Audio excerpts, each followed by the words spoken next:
See to Summit Cycling here with another update of my felt Broam 60. If you haven't seen the other videos, I have a playlist on my profile. If you'll click there, you can click back and watch my initial review of this bike as well as my review of the tires. Speaking of tires, a little update on those now that I've got some real miles on them, not just the first ride. They're holding up really good. The tread's breaking in really well. Knock on wood, I still haven't had any punctures. My average speed with going with a skinnier tire has actually improved very small, though. It was just maybe a half a mile per hour faster on average. But still, gains nonetheless. I really wanted a narrow tire, and that definitely got me what I wanted.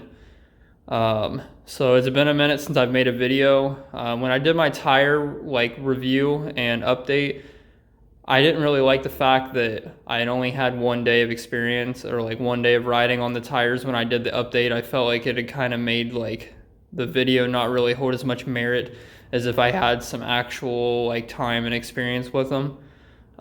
So I've changed a couple things, and I've put a few good long days in the saddle in, so I feel that I can actually have an opinion on them and give my 2 cents essentially. So the first thing I changed is my stem. So being an adventure bike, this bike had a very much so upright seating position. That's fine. I found it comfortable at first when I first got this bike. If some of you guys are new viewers, this is my first drop bar bike coming from mountain bikes. So I definitely wanted something that kind of provided more of an upright seating position. But as I got into more longer road rides, and I was trying to improve my average speed, and was just doing more road-based stuff, I really started wanting a longer stem. So again, nothing bad on the stem that I had on there. If you go back and watch my initial review video, I actually talk about how this OEM stem that comes on this bike has a great built-in feature where it actually has a sleeve inside of it, which is pretty crazy. I've never actually seen that on a stem. So basically, depending on how you turn that stem, or the sleeve, my bad, inside the stem, you can gain another 8 degrees all the way up to 16 more extra degrees without having to go and swap it out and buy a brand new setup altogether.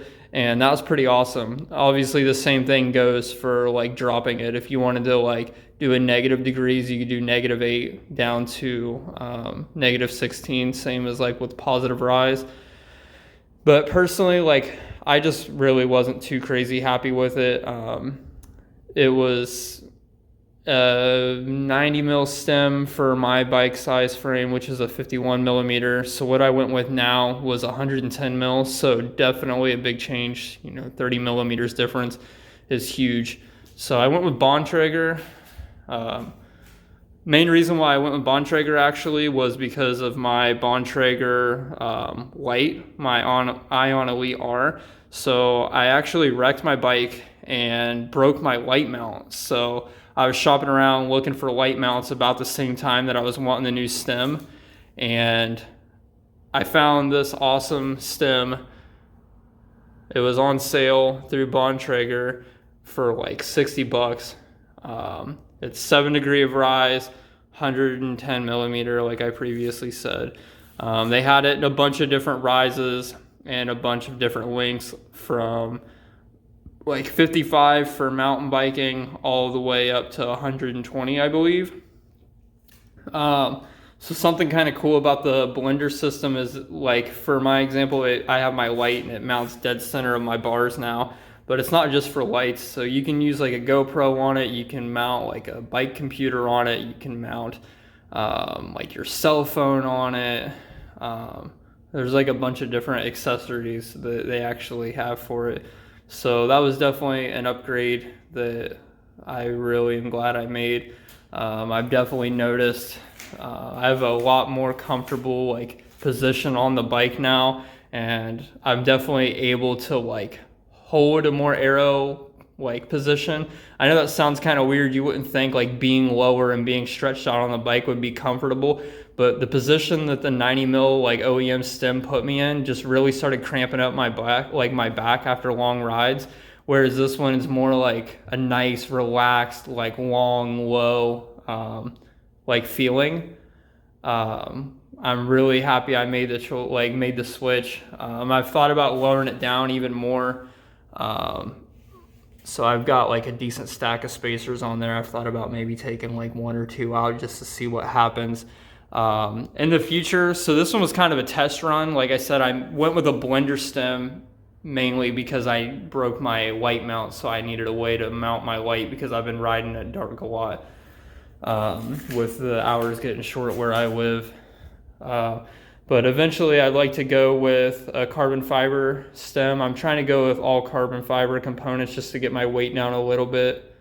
The second upgrade I went to is I finally went to clipless pedals.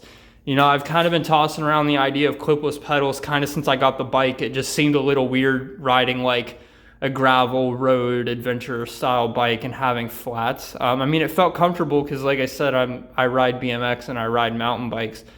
But as I like was progressing my riding and I started doing like longer days in the saddles, I started really seeing where the benefit of clipless pedals can come in. So I sat down with Bicycle Warehouse for like probably a good 2 hours one day and just started talking about like what setup would work for me based off what I was riding and with also being on like a little bit of a budget. So I ended up going with these Shimano, I'm not sure what they are, I'll post it on the screen, clipless pedals. These are actually mountain bike pedals, they're not road pedals, but honestly, like I'm pretty glad I went with them over like what road pedal options they had.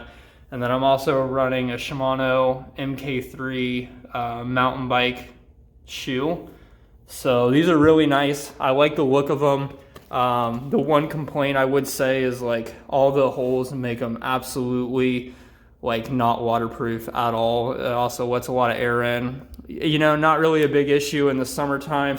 It's just really noticeable right now with it being into like the winter months, like into fall, beginning of winter. A big reason why they recommended these over like a road pedal, besides the fact that I'm not strictly a road rider and I still ride mountain bike, so like if I ever wanted to throw clipless pedals on my mountain bike, I could throw these on here. These are a lot easier to walk in if you're new to like clipless pedals. So they actually have tread and the like clip is actually recessed a little bit. So one, you're not going to damage your clip by walking, but it makes it a lot easier to walk. You don't have to worry about sliding out or anything like that. So I got these for a great deal. They ended up hooking me up, gave me a little bit of a discount, and I was able to get the pedals and the shoes for right around $125. So I was pretty stoked about that. Next thing I'm wanting to do to the bike would be carbon fiber handlebars. It's got these nice aluminum bars on there now. They're 420 millimeter. That's for my 51 millimeter bike frame. If you have a smaller or larger frame of this felt like line, they're gonna increase or decrease in size accordingly. You know, again, like I said, not to keep beating a dead horse, but I'm new to drop bars. So at first, this kind of like nice, relaxed bend, not a real far drop was kind of like comfortable and like gave me a bit of confidence from the start. And, you know, honestly, looking back on it, I probably should have bought a different bike because I'm really trying to get like that aggressive, like slammed low feel. It honestly, like, not to sound like I'm trying to look like the pros, but that's just like what I find comfortable, honestly. Like, it doesn't make sense to probably a lot of people that that's what would be comfortable for me, but I find that like with my body's type and like how like I ride, it's just the position I seem to get comfortable in for like long endurance rides. So I'm wanting to get carbon fiber bars with a little bit more of a drop, probably the same width. I tend to like the width I have now. It gives it nice handling. It's still responsive while being stable enough to not feel like twitchy. I'm not sure when I'll be getting those. Obviously, like carbon fiber bars are a bit on the pricier side of some of the upgrades you can do. but I'll definitely post another video once I get those. I really hope you guys enjoyed this video. I enjoy making them. I'm really still loving this felt Broam 60 bike. Like I said, if you guys haven't seen the original review I did, click in my link and check on that. I'm going to keep posting these build videos. Be sure to subscribe, like the video, drop a comment if you have any questions or any suggestions of what I could do next. Also, feel free to follow me on Instagram. I post a lot of stuff on there that I don't necessarily post on here, so it's a good way to see some content when I'm in between posting.